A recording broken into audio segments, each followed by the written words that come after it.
est-ce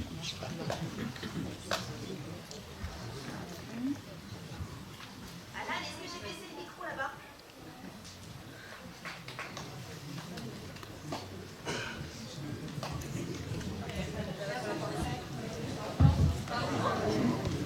Un, deux, c'est bon. Bonsoir à toutes et à tous. Un grand merci de votre venue. Vous êtes très nombreux ce soir, enfin aujourd'hui, excusez-moi, mais on est dans le noir, donc je sais pas si ça va être dit. Et avant tout, j'aimerais qu'on applaudisse encore tous les acteurs.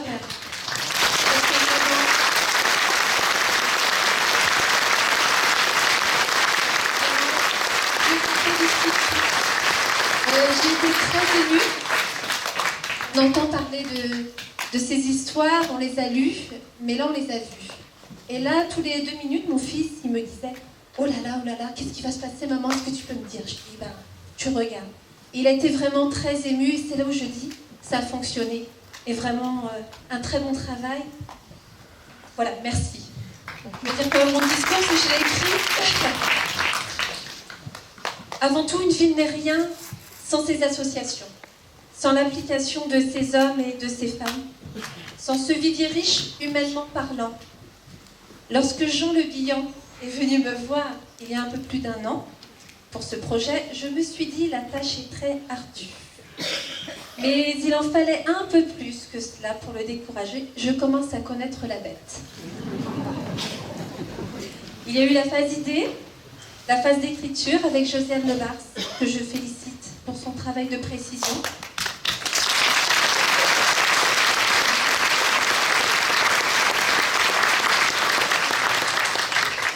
Puis, une association très impliquée dans la vie locale a été sollicitée. Je veux parler de Kewen Entracte.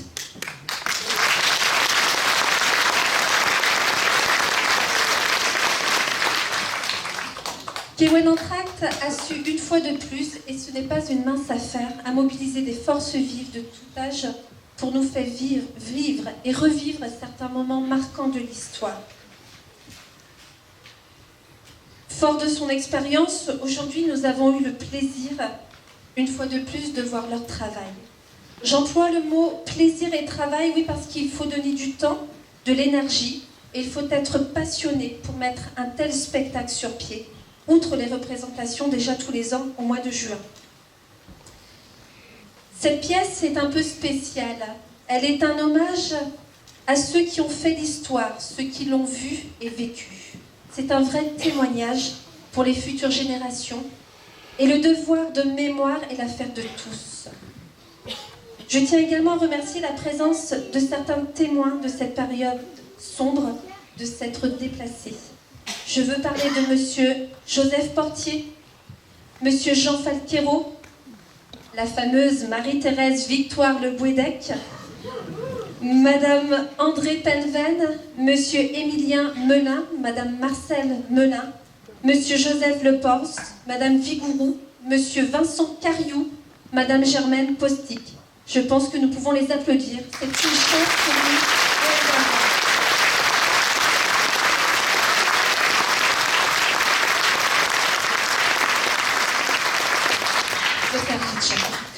Je tiens également à féliciter au nom de toute l'équipe municipale les associations suivantes: le comité historique, la FAN, association franco-allemande, qui nous montre encore que maintenant il y a toujours l'amitié entre nos deux pays, la France et l'Allemagne, il ne faut pas l'oublier.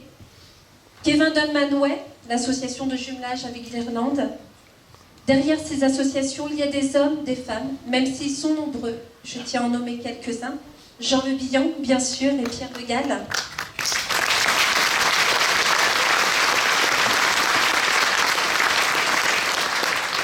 Anne-Marie Audrin, Chantal Huguin.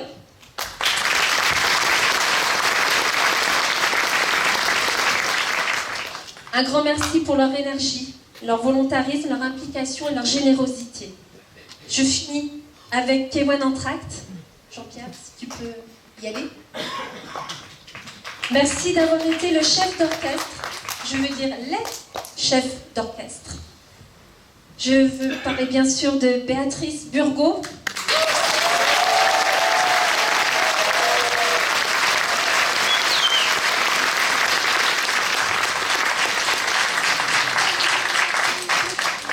Annie Le Breton.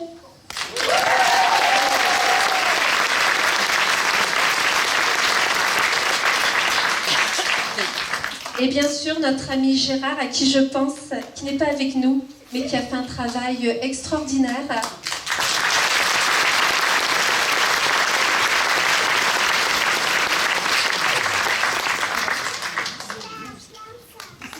Il y aura un petit film d'ailleurs, mais ça, je vais laisser le plaisir à Jean de vous présenter la suite, puisqu'il y a encore de nombreuses surprises.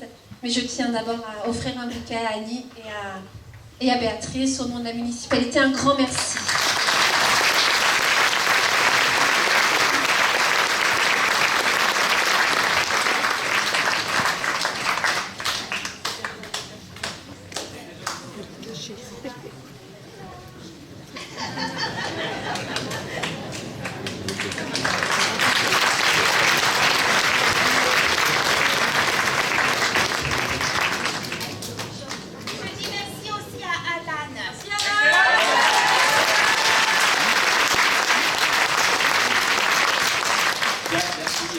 Bon, je vais peut-être être un petit peu redondant, mais comme j'avais préparé mon speech depuis 3-4 jours, donc je ne suis pas revenu dessus.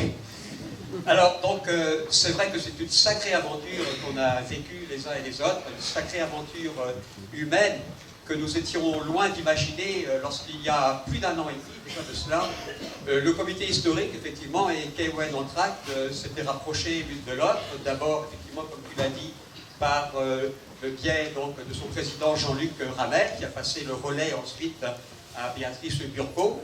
Et donc nous avons convenu ensemble d'essayer de monter, et j'espère réussir, d'exprimer les temps forts de l'histoire de Kévin. Alors, une aventure humaine qui a mobilisé toute une somme d'individus, d'associations, d'institutions, et puis vous aussi, donc public, donc, qui êtes hyper nombreux. J'espère qu'on n'a pas refusé qui que ce soit, mais la salle est hyper comble. Et par ce fait que vous témoignez de votre intérêt donc, et de votre soutien pour notre travail et de votre intérêt aussi pour l'histoire locale. Alors, une aventure collective et interdépendante, sans l'appui financier de la municipalité, de la Maïf aussi, de Kévin de Manouet, pas de pièce de théâtre. Sans les travaux du comité historique, et puis le remarquable travail de scénario de Josiane. Bravo, Josiane.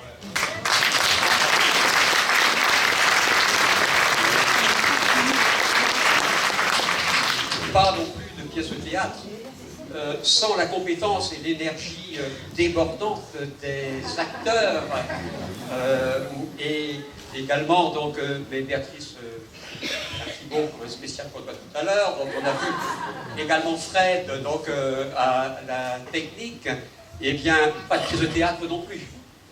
Et puis, notre aventure a été aussi intergénérationnelle. Nous avons dans nos rangs quelques jeunes pousses que vous avez vus, donc la plus petite doit avoir 4 ans, je ne sais pas si... ah, coucou. Donc, voilà, elle est là. Et bien, donc, des jeunes adultes aussi, donc en voilà 2 à côté de moi, des moins jeunes adultes également. Sachez quand même que notre doyen sur scène, eh bien, a plus de 80 ans. Il va fêter ses 81 ans, donc en janvier prochain. Et puis, il y a aussi notre ami Dédé Kiriuel, qui a connu les caves, donc, dont on a parlé tout à l'heure, et qui était aussi sur scène, ce qui est assez extraordinaire. Alors, donc, je vais aussi remercier Madame de Guénaud, parce que vous n'avez pas été sans observer que quelques béguins, quelques coiffes donc, du pays de l'Orient ont été montées. Donc, et c'est une dame qui a offert de son temps, qui fait partie d'une association, comment dirais-je, quévenoise, mais également lorientaise, qui a pris son temps pour ce faire. Merci également à celles et ceux qui se sont occupés ou qui ont prêté des vêtements civils, religieux, militaires. Et il y a même des vêtements, vous avez vu les vêtements allemands, qui viennent tout droit d'Allemagne. Et donc, à ce titre, je peux aussi remercier bien sûr la femme, à travers sa présidente, puisque donc c'est grâce à elle et donc à son association qu'on a pu établir donc ce contact, donc même international carrément. D'ailleurs, notre travail, effectivement, n'est pas terminé avec la femme, et j'espère qu'il aura des prolongements, mais on en dira plus ultérieurement. Alors, il y a encore les responsables des arcs. Je sais qu'ils n'ont pas compté leur temps, donc je les ai observés donc, au travail, monter les décors, etc. Et donc, je pense à Valérie, à Laurent, également donc, à Eric, et puis, donc, on l'a dit tout à l'heure, à Alan, qui est aux manettes, là-bas, donc, au fond. Alors, je ne dirais pas non plus Laurent et son équipe là, qui ont filmé ce spectacle, donc en l'absence de Gérard, dont on a parlé donc, tout à l'heure. Alors, dans tout projet, il y a des personnes qui sont eh bien, indispensables et indiscutables. Et je voudrais justement donc, en retenir trois plus particulièrement. Ce n'est pas un scoop, puisqu'on l'a un petit peu défloré donc, tout à l'heure. Donc il y a deux personnes qui ont travaillé, je dirais plutôt dans l'ombre, dans les coulisses. Mais les cartons d'invitation, ce sont eux. Les invitations, c'est encore eux. Les décors et donc tout le montage vidéo, c'est toujours eux. Alors, donc, il s'agit bien sûr de Annie, donc qui se cache là un petit peu, et Gérard de Breton. Alors, Gérard est à la technicien.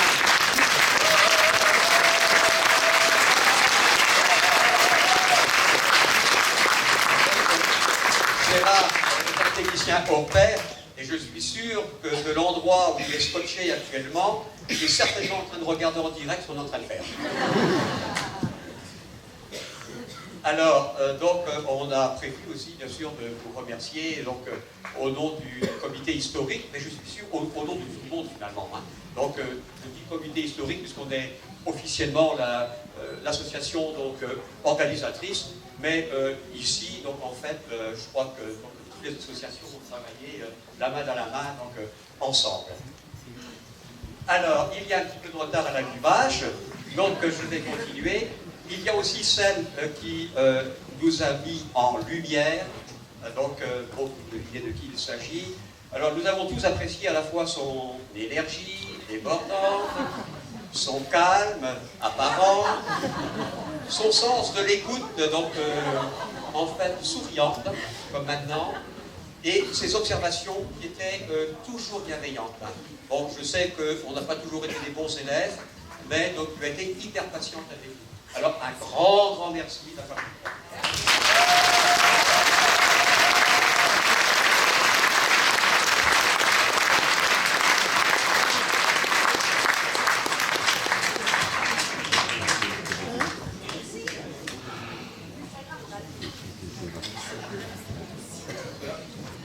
à ce qu'il paraît, donc, oui, pour Gérard, tu as deviné, il y a une caissette. Je crois que c'est très bon pour les artères, là, c'est ce dont il a besoin.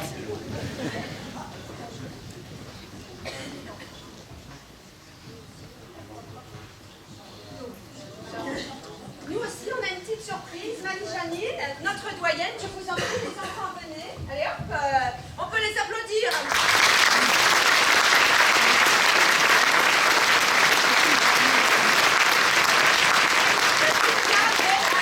On se demande comment il y a un si gros cœur dans une aussi petite bonne femme. Tu vas donner ça, mais hop,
Alors,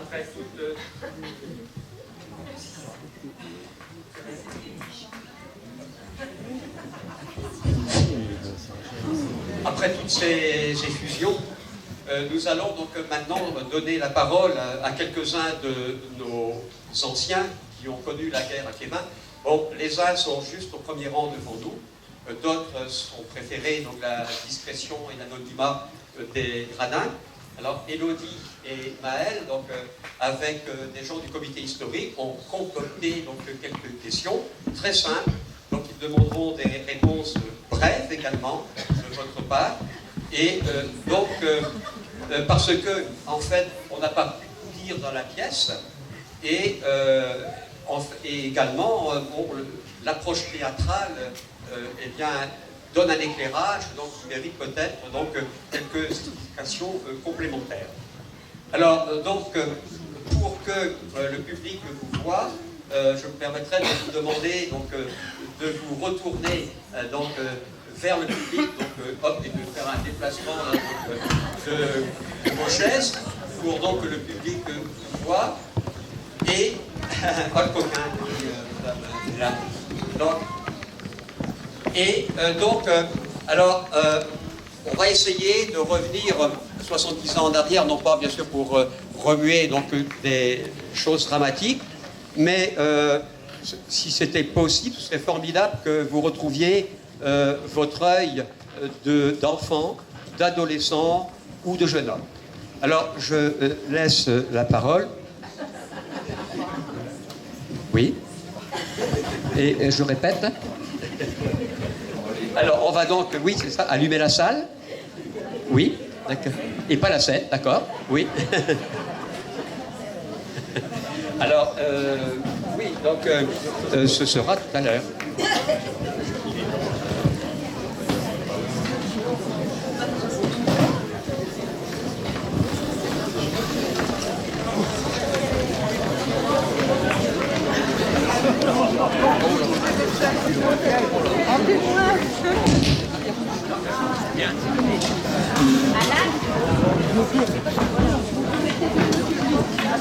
Voilà.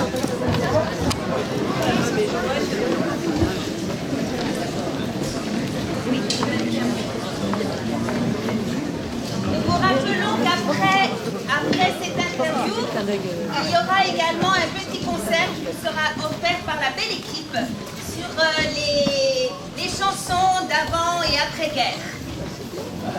Donc, si vous avez envie d'aller aux toilettes juste après l'interview, hein, mais pour l'instant, on espère vous avoir tout cela jusqu'au bout.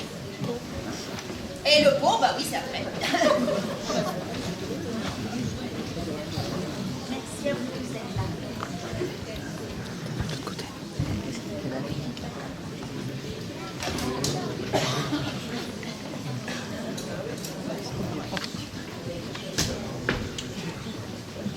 Donc, nous allons commencer en fait la petite interview. Donc, merci et on vous remercie encore d'être là, tous ici présents pour vous donner notre temps et nous expliquer plus en détail les petites questions que l'on va poser.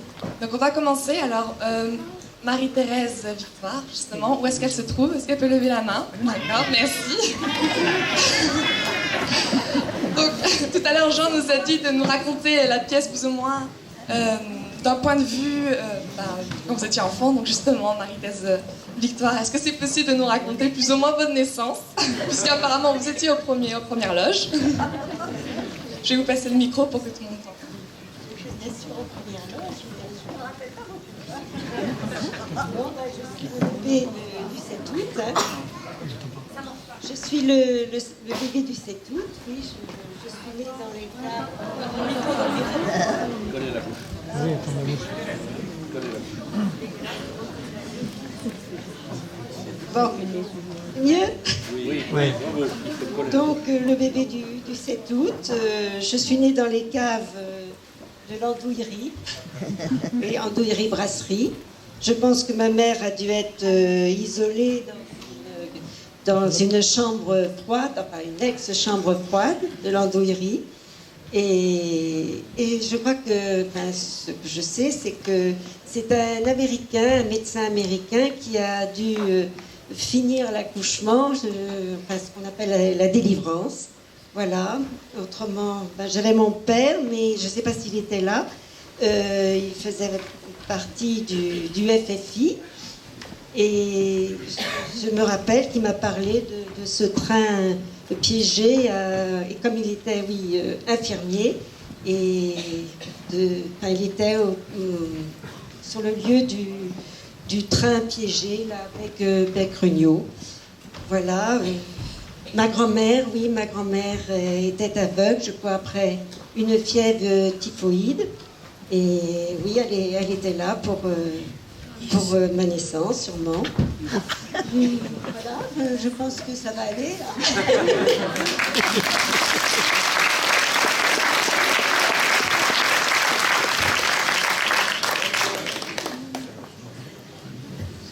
Donc nous avons également avec nous monsieur Joseph Portier. Alors est-ce qu'il peut lever la main, monsieur Joseph Portier? Je le vois. Je suis Juséen. Voilà, donc monsieur Joseph Portier, comment vous avez réagi à l'arrivée des Allemands aux 5 chemins Guidel?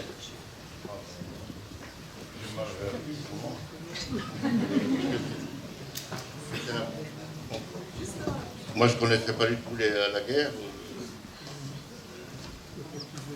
J'avais 9 ans à l'époque. On a assisté à la bataille des 5 chemins.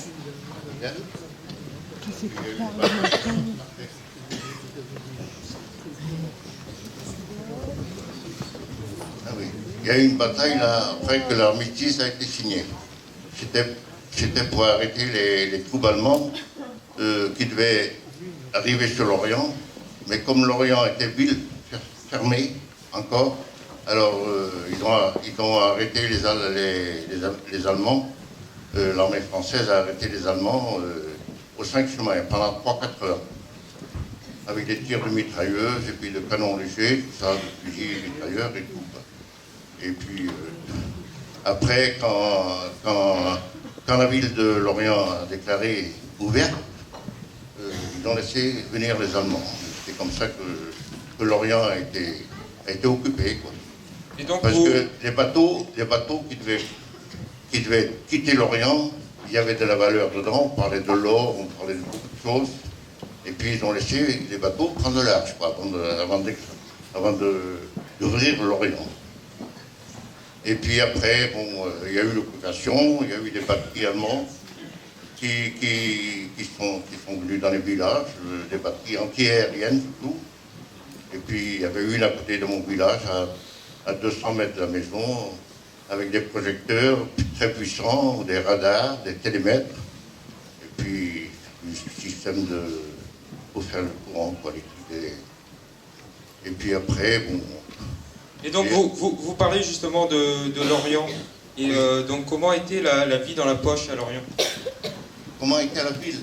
La vie dans la poche à l'Orient. Ben, moi, je n'avais pas le droit de sortir. J'avais 9 ans, on nous descendait, on n'allait pas loin. On ne quittait pas le village. On n'avait pas le droit, et d'ailleurs, c'est impossible, on n'avait pas de moyens de communication, il n'y avait plus de commerce, il n'y avait plus rien. C'est comme Kévin, il n'y avait plus de boulanger, il n'y avait plus de pharmacien, il n'y avait plus rien, il n'y avait plus de médecin, il n'y avait pas de médecin à l'époque. Alors j'ai vécu le bombardement de la période de 40, 45, 44, 45. Et puis après, il y a eu l'approche de l'Orient. Et alors, on a essayé de partir derrière aussi, là, derrière le front. Mais l'armée russe nous a empêchés, parce que nous, on était occupés à un moment avec les Russes blancs. C'était un régiment de Russes blancs qui combattait avec les Allemands. Alors, ils nous ont empêchés de partir, et puis on est parti pendant 15 jours de Guidel, dans un village qui s'appelle la Grande Caudrée à Guidel. Et puis on est resté 15 jours là-bas, et puis on est revenu après. Ça suffit, là.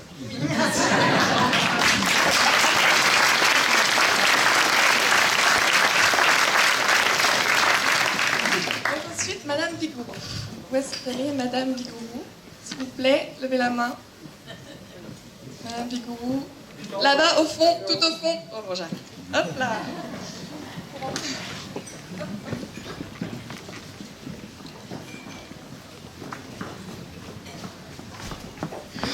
Alors, levez bien la main, histoire que je peux avancer. Tout au fond.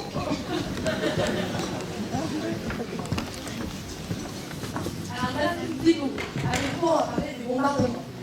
Donc, il faut savoir en fait que quand les bombardements en 1942 ont atterri sur l'Orient, en fait, quelle a été votre réaction face à cet événement?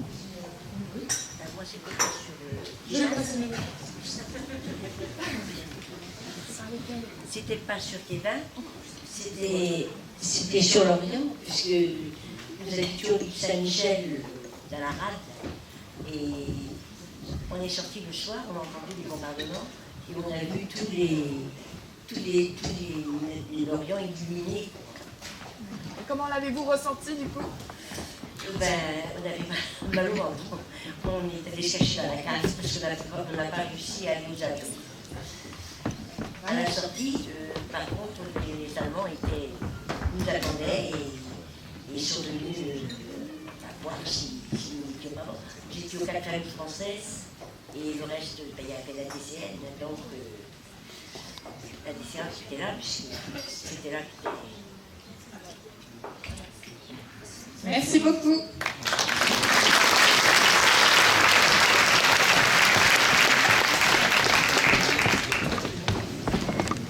Alors maintenant, on va passer à Monsieur Falquero. Levez la main, s'il vous plaît.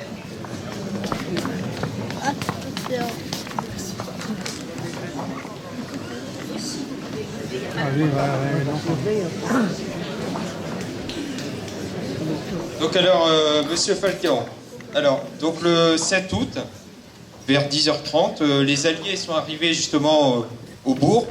Et donc, comment ça s'est passé ce jour-là? Merci.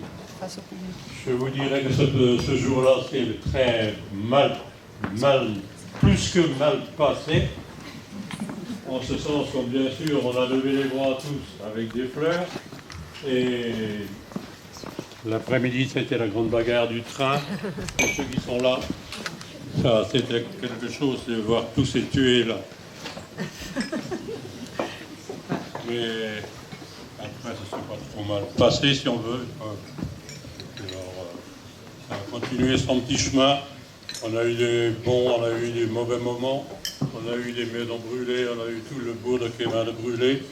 Je pourrais peut-être vous remercier de l'authenticité de votre spectacle. Car ça, vraiment, il y a des choses là-dedans qui me tapent dans la tête parce que c'est vrai. Et c'est vrai, et c'est plus que vrai.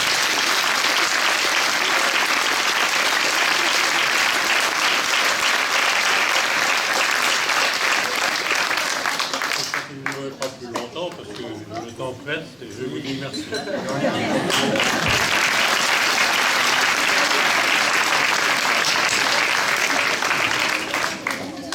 Alors maintenant, Monsieur Cario. Est-ce que Monsieur Cario est dans la salle? Oui, ici. Alors, Monsieur Cario.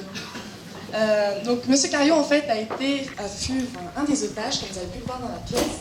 Donc, Monsieur Cario, quelle était en fait votre première pensée quand on a dit votre nom?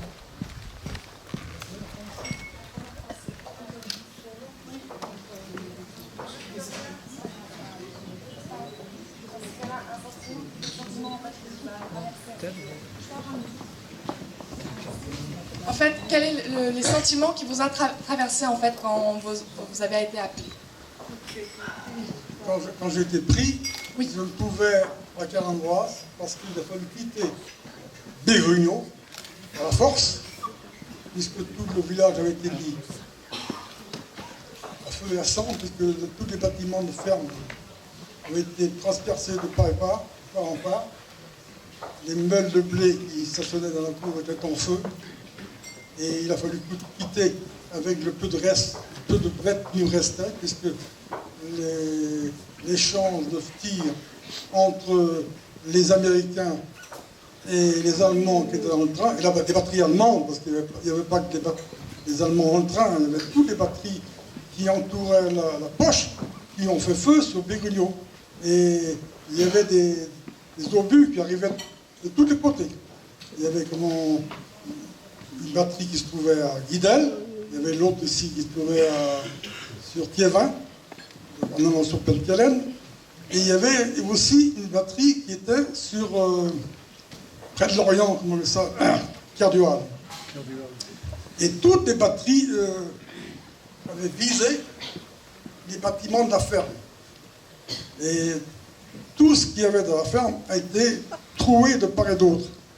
Et on a réussi à se tirer d'affaire en se mettant à l'abri. Alors, je vais finir ça.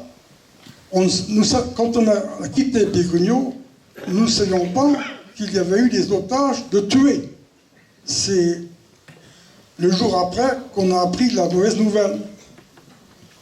Et alors ce soir-là, il y avait Joseph Le Gleut qui était de Grand-Ambroise et Jean Bourrique qui sont venus après les échanges de coups. Et quand ils ont vu le spectacle, ils nous ont dit « Vous ne pouvez plus rester là, restez pas là, venez chez nous, c'est encore tranquille. » Et on est parti à Grand-Ambroise, on a passé une nuit. Et le jour après, le jour suivant, on est venu à Pégrigno à nouveau chercher les bêtes. Mais l'attaque allemande a pris son cours. Et on n'a pas pu traverser la route de Lorient-Thiévin. On est resté en bordure. Et on a vu les chars se replier, on a même vu une Jeep s'exposer devant nos yeux. Un obus est tombé sur la Jeep. Il y a eu 2 Américains de morts et ils étaient en charpie.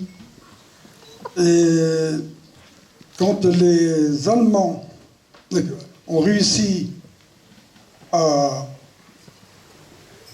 prendre du terrain, ils ont pris possession à nouveau de Thiévin. On a réussi à ramener mon père qui se trouvait dans la ferme. Il n'a pas voulu quitter la ferme pendant tous les événements. Il a dit, moi j'ai couru assez devant les Allemands en 14-18 et en partie de 39-45, j'y reste. Il est resté à Pégrigno jusqu'à la fin des événements. Et alors, à Kerguelen-Vras, les Allemands, qui faisaient souvent des passages, ont rassemblé tous les gens du village et ont trié les hommes des femmes.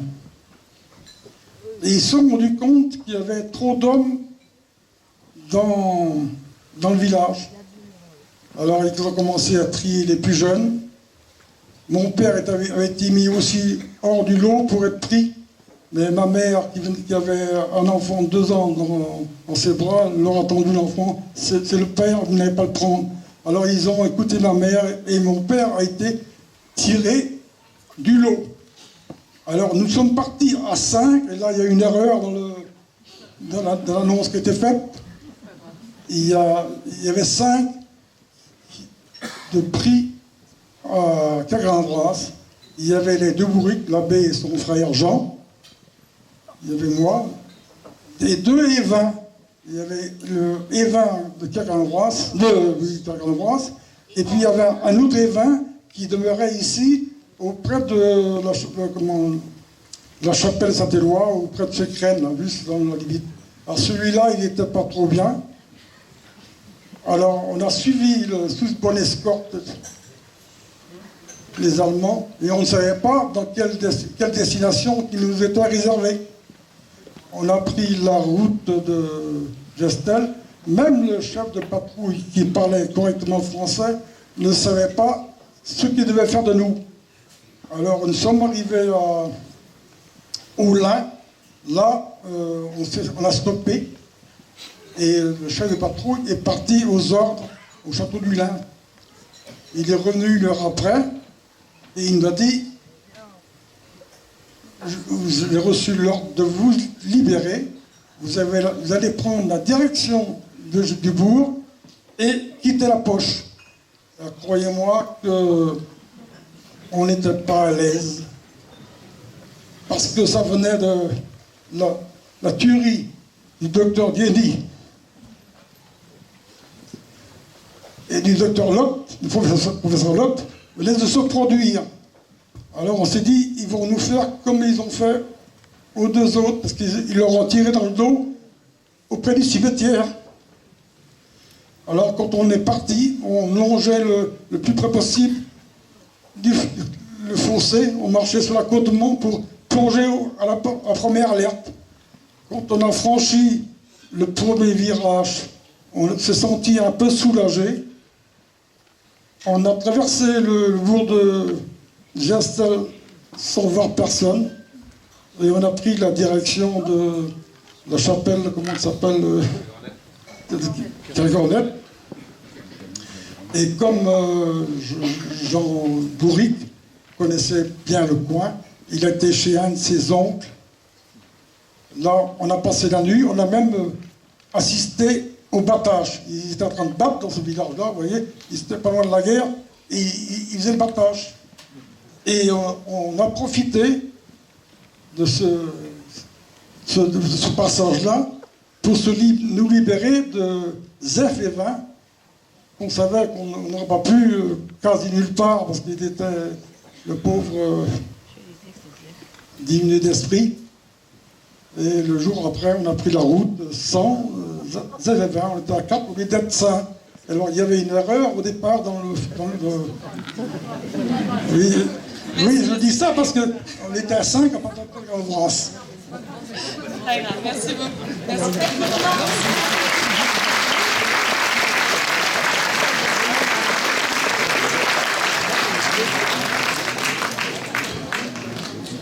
C'est parce qu'en fait, il nous manquait un figurant, donc le 5e, on l'avait pas.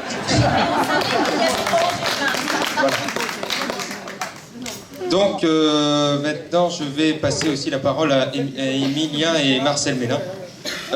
Donc on sait tous que l'Exode a été justement un fort moment de la Seconde Guerre. On sait que 2000 sont partis et 200 sont restés à Kévin. Et justement, voilà, je vais justement vous passer la parole pour que voilà, vous me racontiez un peu.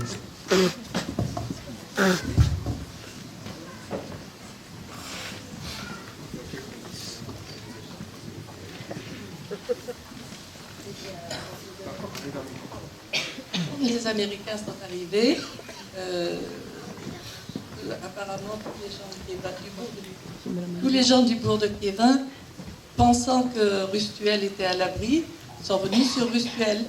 Mais ça n'a pas duré, et tout le monde a dû quitter. Et mes parents, moi j'avais 9 ans, j'étais pas bien âgée.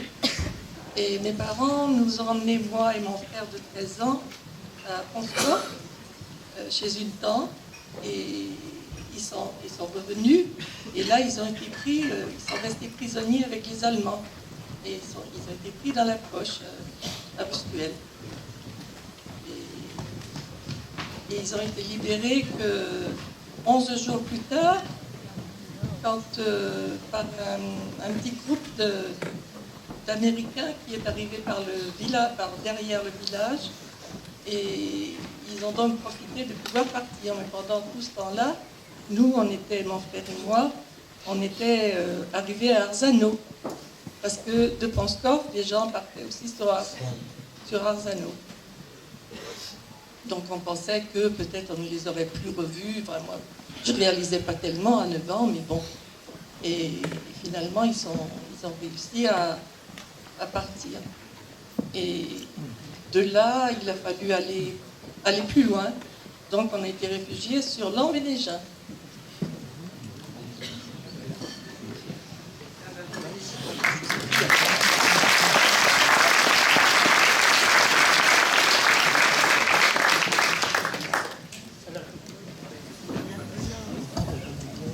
Alors, Jean Robic, levez la main. Là ? D'accord, merci. Alors, la guerre est terminée, les Allemands se sont rendus. On sait tous qu'aujourd'hui, en fait, les relations franco-allemandes sont très fortes et qu'il y a eu de nombreuses amitiés qui sont créées. Donc justement, Monsieur Robic va nous parler de ces amitiés franco-allemandes. Merci. Tout d'abord, je tiens à remercier et à féliciter la troupe théâtrale qui a vraiment, monsieur, joué de manière très véridique. Et je voudrais apporter une symbolique aussi parce que nous avons eu à la fin du spectacle un violoncelliste qui jouait Et ça m'a rappelé fortement cette scène de la chute du mur de Berlin, où Rostropovitch nous a joué. C'était volontaire. Oui, eh bien, c'est une belle conclusion. En ce qui me concerne, bien sûr, je vous raconterai sommairement. La ferme de mes parents, je suis de Plumeur, la ferme de mes parents a été occupée par l'armée allemande pendant 5 ans, puisque mes parents ont aussi vécu la poche, et il y avait 120 soldats qui vivaient en permanence chez nous. 120 soldats, puisqu'il y avait une batterie de DCA. Donc vous imaginez que cette promiscuité n'a pas toujours été évidente. Et donc, après la guerre, mon père a vécu la drôle de guerre en 1939. Il a été démobilisé dans le Gers, à Auch. Et quand il est rentré chez lui, eh bien, les Allemands étaient déjà présents. Ils étaient arrivés le 24 juin 1940. Mon père a été démobilisé en août 1940. Donc 120 militaires, une batterie de DCA terriblement efficace, malheureusement.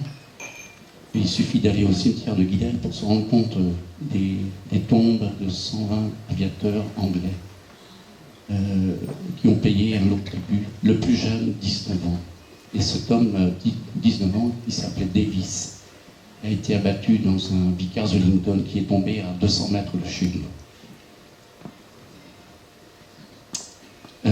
Récemment, nous avons inauguré justement une stèle à la mémoire de cet équipage et je suis en partie responsable. J'ai offert une parcelle de terre à la ville de Plumeur pour ériger une stèle à la mémoire de tous ces hommes morts le 4 février 1943 en venant tenter de détruire les infrastructures militaires de l'Orient, au savoir Kéraman et la base de Kermanbastia. Après la guerre, donc, la fin de la guerre n'a pas été toujours bien vécue. Bon, je ne peux pas le souvenir, puisque ça a été... vous savez, les gens qui étaient dans la poche de l'Orient ont été comment dire, accusés de vivre avec les Allemands, on les surnommait les pochards. Bon, il y a eu des gros problèmes. Bon, toujours est-il que dans les années 80, eh bien, nous avons vu arriver, je précise, les Allemands sont arrivés chez nous, ce ne sont pas mes parents qui sont allés les chercher, ce sont ces Allemands qui ont voulu montrer à leur famille l'endroit où ils avaient vécu une partie de leur existence. Et mes parents les ont accueillis correctement. Et ces hommes-là nous ont remerciés de leur accueil et rentrés chez eux. Certains d'entre eux sont restés en communication avec ma famille. Et maintenant, je communique toujours avec les enfants de ces anciens occupants. Je suis aussi, pour vous dire, en relation avec des Anglais et des Américains. Donc, je contribue un peu au rapprochement des peuples, à ma manière. Voilà.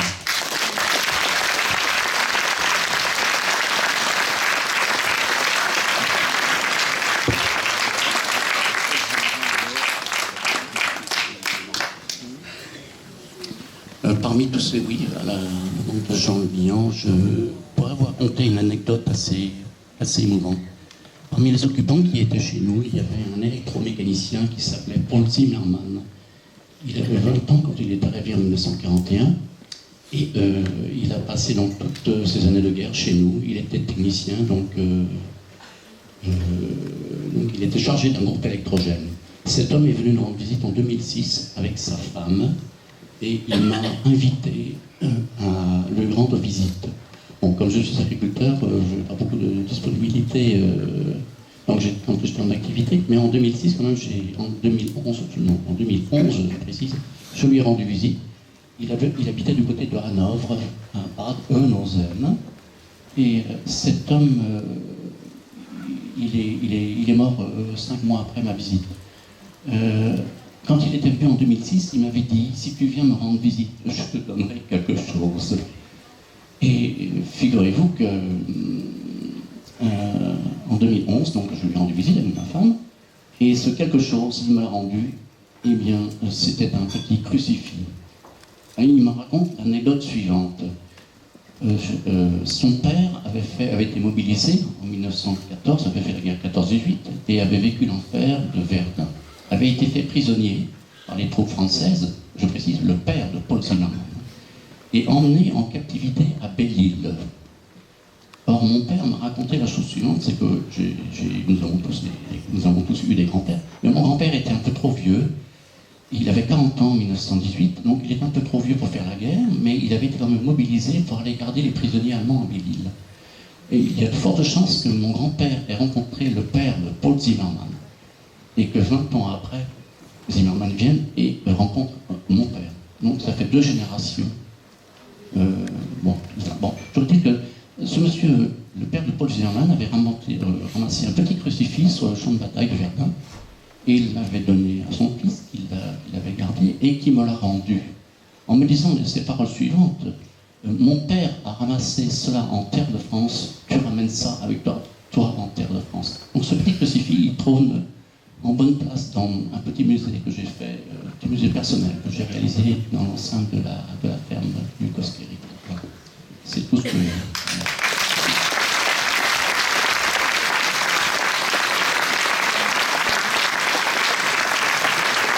Et donc, pour finir sur une note positive, nous avons ici présente Anne-Marie Audrin, justement présidente de l'association La Femme.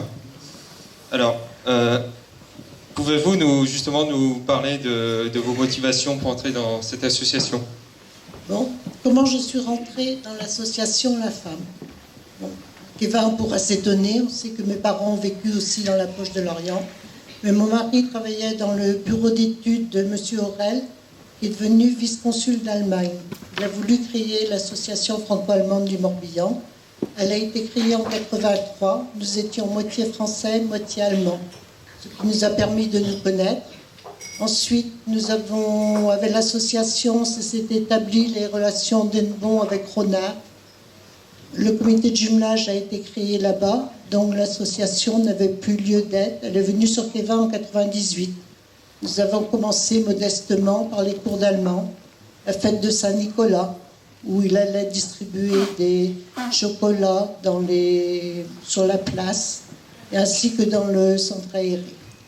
En 2001, nous avons cherché, sur la demande de Jean-Yves Laurent, qui était maire à l'époque, une ville pour se jumeler, pour avoir des échanges d'abord avec Kevin. Donc ça s'est fait par l'intermédiaire de Paulette Carré, qui était dans l'association aussi avec moi, qui connaissait le maire de Burgunstadt et qui a pris contact. Et une association équivalente à la nôtre venait de se mettre en place aussi dans ces villes. Et les premiers contacts ont été pris en 2001, les premiers échanges en 2002. Et l'année prochaine, nous allons fêter le 10e anniversaire du jumelage avec la ville de Kevin.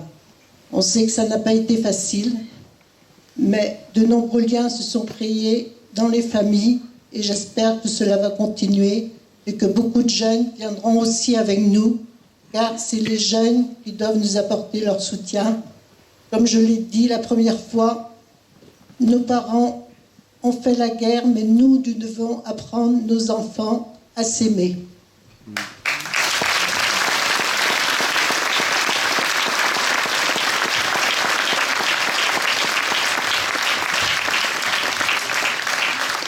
Eh bien, merci à tous nos témoins qui ont parlé avec leur cœur et avec énormément d'émotion aussi.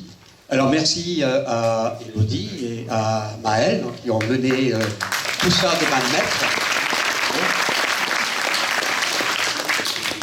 Alors maintenant, nous allons passer à la deuxième partie de notre après-midi, tout à fait conviviale et festive, avec le pot qui vous attend. Donc vous avez entendu... Vous avez entendu quelques petits bruits de verre et des cliquetis de tire-bouchons. Et donc ce pot qui est offert par la municipalité et qui est servi par toute une brigade où je remarque des gens connus de Speret-Kewen, Scavrando n'est pas loin donc non plus. Et bon, bravo à vous et merci beaucoup.